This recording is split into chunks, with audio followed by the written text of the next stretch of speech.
Okay students, अब हम देखते हैं कि ग्राम्स को यानी मैस को मोल्स में कैसे कन्वर्ट किया जाता है। तो आइए देखते हैं example 1.7।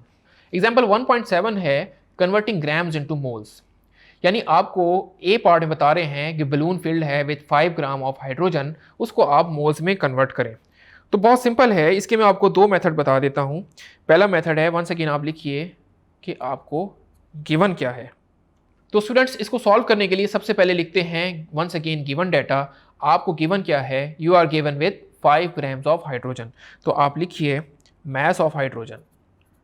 Mess of hydrogen, hydrogen क्योंकि डायटोमिक मॉलिक्यूल है तो आप H2 लिखेंगे, यानी गैशियस फॉर्म में होता है, तो आप लिखेंगे 5 ग्राम्स।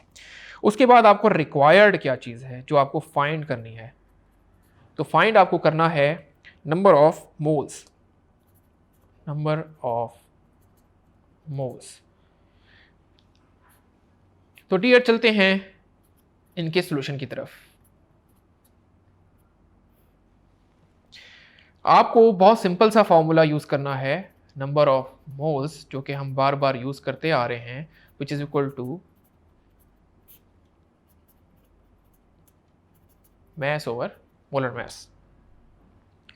तो मैस आपको गिवन है 5 और मोलर मैस हाइड्रोजन का होता है 1, लेकिन 2 हाइड्रोजन है तो हो जाएगा 2।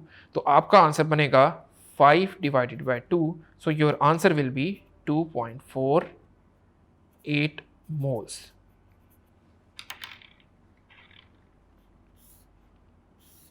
इसी तरीके से आपने पार्ट नंबर बी करना है, सेम इसी मेथड को यूज करके। यहां पे मैं बता देता हूं आइस। आइस का फॉर्मूला वही होगा जो वाटर का होता है, H2O।